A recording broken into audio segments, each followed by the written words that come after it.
Elena Vargas said with a big smile as she walked into the living room. She tossed her sunglasses onto the coffee table and stood there looking far too pleased with herself. She wore an elegant suit and brand new shiny shoes. Her luggage sat nearby covered in luxury brand logos from first-class flights and five-star hotels in Hawaii. This is the life I have been missing. I could not help but let out a laugh. What is so funny? He asked, frowning. Oh, Sebastian, I said, shaking my head. You have no idea what you have done. My name is Elena Vargas. I am 35 years old and I work in cybersecurity. For the last 8 years I have been married to a man who seemed charming but was nothing more than a walking problem. Sebastian was always the smooth talker, the dreamer, the one who made everything sound exciting and brilliant. Meanwhile, I was the one who made those plans actually work, keeping a stable job while he jumped from one idea to the next. I ignored all the red flags, the secret bank accounts, the excuses for not earning money, because I wanted to believe we were a team. But last week at 3 a.m, Sebastian made a mistake. This time he could not talk his way out of it. I was asleep upstairs when it happened. He must have waited until I was deeply asleep before sneaking downstairs to my laptop. My job had taught me to detect scams, but I never thought I would need those skills in my own home. That night Sebastian used my laptop to access one of my credit cards, copied the data, took photos with his phone, and then slipped back into bed as if nothing had happened. The next morning, while I was drinking my coffee, my phone started vibrating with alerts. I opened my banking app and saw nearly $80,000 in charges, designer clothes, watches, first-class flights to Hawaii. And then I understood. Of course it had been Sebastian. But instead of panicking, I smiled. The card he used was not a personal account. It was a fake credit card linked to a training program. I work for a company that specializes in fraud detection, teaching corporations how to identify and stop financial crimes before they spiral out of control. Every transaction on certain marked test accounts sends an automatic alert straight to the authorities. It is a system designed to catch even the smartest criminals. Sebastian had no idea he had just walked into the perfect trap. The next morning my phone buzzed with an alert. A high-risk transaction had been detected on one of our test accounts. My stomach tightened when I read the details. Sebastian, my own husband. I immediately called my lawyer Sophia. You are not going to believe this, I told her, spilling everything as fast as I could. She did not even try to hold back her laughter. Wait, let me make sure I understood correctly, she said between laughs. He stole a fake card linked to fraud detection. Exactly, I said, unable to hide the satisfaction in my voice. I do not think he had any idea what he was doing. Surely he thought he was being very clever. Sophia let out another laugh. Every move he makes is going to trigger alarms. Has the police been contacted? Not yet, I replied. But it is only a matter of time. During the next few days I stayed silent, waiting to see how far he would go. Then 3 days later I found a note on the kitchen counter. I am taking some time for myself, do not wait up. I knew exactly what that meant. He was using my stolen money to live the high life somewhere else. Every night I saw the fraud alerts, expensive dinners, 7-star hotels, extravagant purchases. Each notification felt like a small victory. He thought he was getting away with it without any idea that he was only tightening the noose around his own neck. On the 4th day my phone rang. Miss Vargas, this is Agent Marcus Hale from Federal Investigations. We have identified significant fraudulent activity linked to your account. Do you know who might be responsible? I did not hesitate for a second. Yes, I answered. My husband. There was a pause.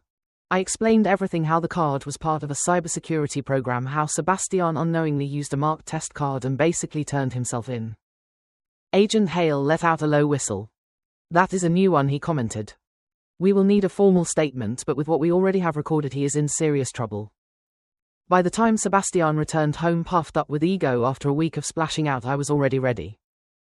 He walked into the living room as if nothing had happened, dressed in the spoils of his spree, designer clothes, expensive accessories, even a new watch. Thanks for the upgrade, he said with an arrogant smile. You really outdid yourself this time.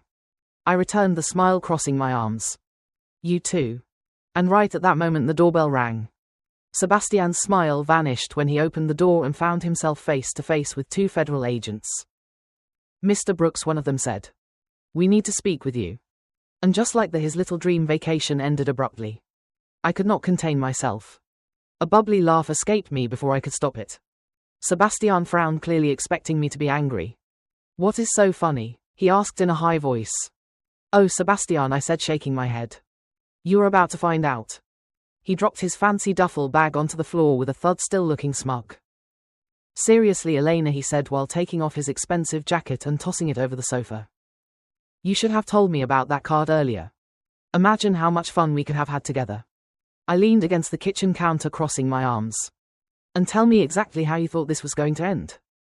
He smiled, taking off his shoes with the same carefree attitude as always. You are always so tense about money. It is not like you could not afford it, he said smugly.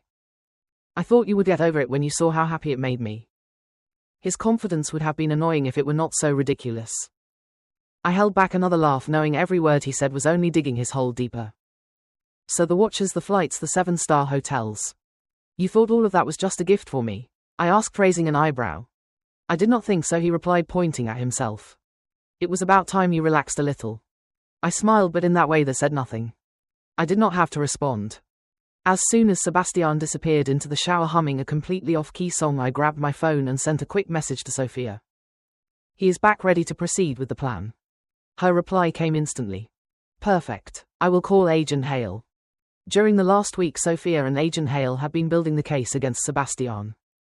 Every transaction he made had been tracked and recorded, from designer stores to luxury hotels. Sebastian thought he was untouchable. He had no idea he had walked straight into a trap. Agent Hale had told me in our last call the fraud alerts had already triggered a full investigation. We can arrest him at any moment, but I suggest letting him feel safe for now. The more confident he is, the better. And now Sebastian was more confident than ever. He had no idea his world was about to collapse. From the bathroom I heard him singing at the top of his lungs, completely off-key. I felt strangely calm. For years I had let him take advantage of my trust, my kindness, my stability. But this time he was finally going to face the consequences of underestimating me. A few minutes later, Sebastian came out of the bathroom wrapped in a plush towel, smiling as if he did not have a single worry in the world. He dropped onto the sofa completely relaxed. You should have seen Los Angeles, he said, rummaging through his bag and pulling out a shiny gold watch. The stores, the restaurants, it was like a dream. Sounds incredible, I replied, leaning against the door. Tell me more. That was all he needed. He launched into a long story about his week of excess, waving his hands dramatically as he spoke. He went on and on about ridiculously expensive meals, exclusive shops, and how the champagne at a rooftop bar was simply perfect.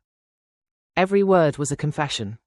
He had no idea I was recording the entire conversation on my phone, ready to send it to Agent Hale. And the best part, Sebastian said, lifting his new watch to admire it. No one suspected a thing, not even you. The next morning I met Sophia for coffee to finalize the last details of the plan. He has no way out, she said, scrolling through all the evidence we had gathered, the fraud alerts, the charges, and now his own words from last night. It is an airtight case. Agent Hale is ready to bring him in. They are coordinating with local police for the arrest. I nodded, feeling the weight of everything finally settle. And what happens after that? Sophia sighed. He will face multiple charges: fraud, identity theft, and unauthorized use of a financial account. With the amount of money involved, he is not getting off with a slap on the wrist. In the best case, he reaches a plea deal and avoids prison. In the worst, he could spend years behind bars. For a moment I wondered if I should feel sorry for him. But then I remembered his satisfied smile, the way he bragged about his stolen goods, and how he never once stopped to think about the damage he had caused. This was not just a mistake. It was a pattern I had ignored for far too long. That night Sebastian was on the sofa scrolling through his phone, completely unaware that his world was about to collapse. I heard a knock at the door. My heart beat faster, but not from fear, from anticipation. I walked over and opened it. Agent Hale stood on the porch with 2 uniformed officers. "Good evening, Miss Vargas," he said. His voice was calm and professional, but there was a touch of warmth. "Is Sebastian home?" "He is inside," I replied, stepping aside. "Come in." Sebastian looked up from his phone, frowning. He straightened on the sofa. "What is going on?" he asked. Agent Hale walked toward him. His mere presence made the room feel smaller. "Sebastian Brooks, you are under investigation for multiple counts of credit card fraud and unauthorized use of financial accounts. We would like you to come with us for questioning." Sebastian's face went pale. His confidence disappeared in an instant. "What? No, this has to be a mistake," he stammered, looking at me desperately. "Elena, tell them this is crazy." I crossed my arms and tilted my head slightly. "I do not know, Sebastian. You have been quite busy lately. Maybe you should explain it to them yourself. The officers began reading him his rights as they guided him toward the door. Sebastian's panic grew. You cannot do this, Elena, he shouted. This is a trap. You are my wife. You are supposed to be on my side. I leaned against the door, my expression calm and amused. I thought husbands were not supposed to steal from their wives. I guess today we both learned something. Sebastian's face twisted between rage and desperation. You will not get away with this, he spat through gritted teeth. I smiled. Oh, Sebastian. I closed the door with a soft click as the officers escorted him outside. The living room felt strangely silent. I stood there a moment staring at the empty space where he had been just minutes ago. My heart was not racing from fear but from the weight of the moment. He was finally gone. But this was not over yet. An hour later my phone rang. It was Sophia. He is with Agent Hale, she said, her voice firm. They have started interrogating him. From what Hale told me, Sebastian is already trying to twist the story in his favor. Of course he is, I said with a sigh, rolling my eyes. Let me guess, he is playing the victim. Exactly, Sophia replied with a dry laugh. He claims you gave him permission to use the card. But do not worry. Between the fraud alerts, the charges, and your recording, he has no chance. The next morning Agent Hale called me with an update. We have everything we need, he said confidently. My husband, I corrected calmly. Soon to be my ex-husband. Hale let out a light laugh. He admitted to using the card but claims he did not know it was part of a fraud detection program. He is trying to blame you for the confusion. That sounds exactly like his style, I said, leaning back in my chair. And what happens next? We are moving forward with the charges, Hale explained. Sebastian is facing multiple accusations for fraud and unauthorized use of a financial account. Given the amount of money involved, the consequences will be severe. Plus, buyer protection programs flagged all his luxury purchases, so those will be refunded. You will not have to pay a single cent. Relief washed over me instantly. For days I had been carrying the weight of Sebastian's actions, fearing he might somehow get away with it. But hearing the confidence in Hale's voice, I knew this was my victory.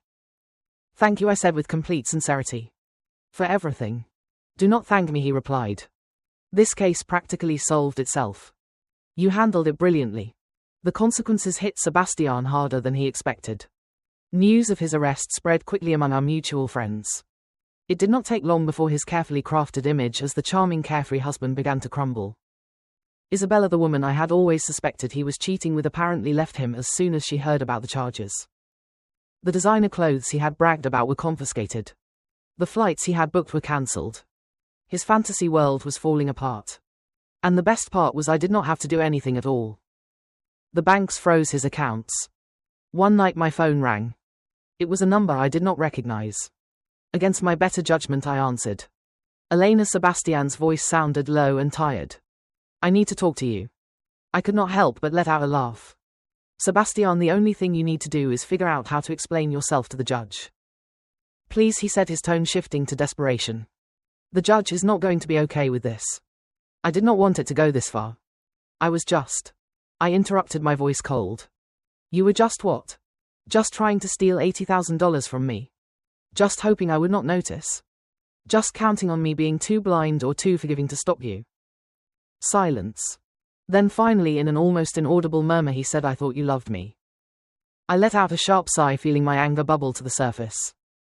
I did, Sebastian. I loved the person I thought you were. I paused, letting my words sink in. I thought I loved you, I continued. But the person who stole from me lied to me and believed he could get away with it. That is not someone I could love. Before he could say another word, I hung up. A week later, Sophia called with an update. Sebastian accepted a plea deal, she said. He is going to avoid prison, but he will have to pay back every cent he tried to steal. Plus, he has to complete community service and his credit will be ruined for years. Sounds fair, I said with satisfaction. He always wanted to live the high life. Now he can see what it feels like to be on the other side. Sophia let out a laugh. You are handling this better than most people would. I smiled to myself. It is funny. For years I thought Sebastian was the one holding our marriage together. I thought his charm, his big ideas and ambition were what kept us moving forward. But now I see clearly. I was the one holding everything up. He was just dead weight. The day my divorce papers arrived, I poured myself a glass of wine and sat on the sofa looking around my apartment. For the first time in a long time it really felt like mine. Sebastian's absence was not a loss. It was a gift. An opportunity to start over and rebuild my life without his constant selfishness weighing me down. While I drank my wine, I thought about that moment when he had walked through the door so full of himself, showing off his stolen goods as if he had won some prize. He had been so confident, so sure he was the smart one. And now he was the one paying the price. For the first time in years I felt truly free. This was not just the end of a marriage. It was the beginning of a life that was finally mine. The days after Sebastian's arrest felt strangely peaceful. His things had disappeared, the little he had not sold or stuffed into his designer bag. But the space felt lighter, as if the weight of his betrayal had left with him. And for the first time in a long time I could breathe. For the first time in years I could be in my own home without feeling his shadow over me. One afternoon Sophia stopped by to drop off some final papers. She sat on the sofa with her usual attitude and looked at me sideways. "How are you holding up?" she asked. "Better than I thought I would," I admitted, handing her a cup of coffee. "It is strange, but I do not even feel angry anymore. Just relieved." Sophia smiled as if she knew something I was only beginning to discover. "That is because you already won. You did not just survive this, Elena. You came out stronger." I thought about that while reviewing the documents finalizing the details of Sebastian's financial restitution. It was not just about the money. Although knowing he had to pay back every last cent felt incredibly satisfying. It was about reclaiming my life. For years I had let Sebastian have control, believing it was easier to keep the peace. But now I understood that peace built on silence and resignation was no peace at all. A week later the official divorce papers arrived. They came in a simple envelope too small to contain something so big. I held it for a moment, letting the weight of reality settle before opening it. My eyes scanned the legal jargon until I found the words that mattered most. Finalized. Irrevocable. I sat at the kitchen table holding the letter in my hands and allowed myself a moment to take it all in. This was not the life I had imagined when I married Sebastian. I had dreamed of a stable relationship and a future built on trust.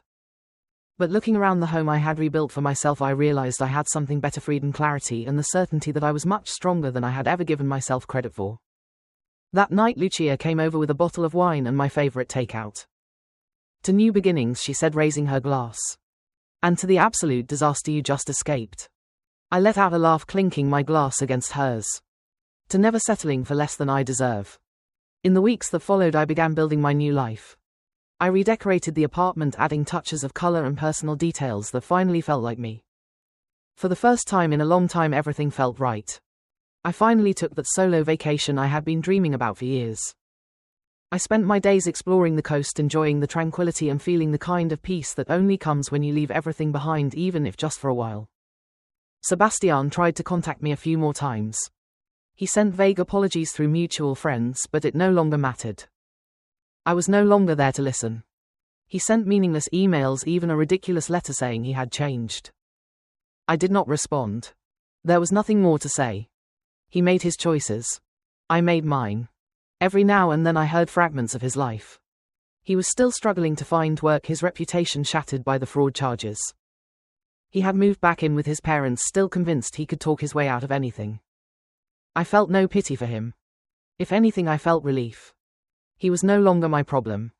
A month after everything was finalized, I stood by the window of my apartment sipping my morning coffee while watching the city wake up.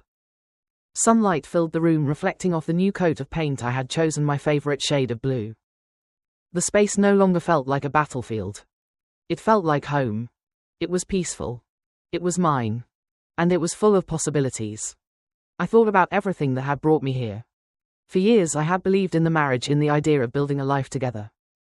I had ignored that little voice in my head warning me that something was not right, that his charm was only a facade for his selfishness. But now I understood. Walking away was not a failure. It was strength. That weekend Lucia and I went to brunch. It was a new tradition since Sebastian had left mimosas and waffles. She looked at me and asked, "So what is next for you?" I smiled, feeling a quiet excitement I had not felt in a long time. "Honestly, I am just focusing on myself. Work is going great and I have been thinking about taking a longer trip, maybe somewhere quiet near the mountains." Lucia raised her glass. "That is what I like to hear. You deserve it." For the first time in years I felt truly free. I was finally making decisions for myself without compromises, without doubts, just the freedom to live life on my own terms. Sometimes I still heard updates about Sebastian from mutual friends. He was still struggling to rebuild his life, jumping from one low-paying job to another. But it no longer mattered. That story, that burden was no longer mine. I had my own life ahead of me, and this time it was only mine. He tried to pay back the money he owed. The designer suits and luxury vacations had long disappeared, replaced by a reality he never saw coming. But I did not waste time thinking about him. He made his choices. I made mine. The last I heard from him was an email, a long rambling apology that sounded more like self-pity than anything sincere. I read the first few lines and then deleted it without replying. I did not need closure from him. I had already found it within myself. That night I sat on my balcony with a glass of wine, watching the city lights sparkle in the distance. I thought about everything that had happened, the betrayal, the heartbreak, the struggle to reclaim what was mine. It had not been easy, but it was worth it. I no longer felt anger or bitterness.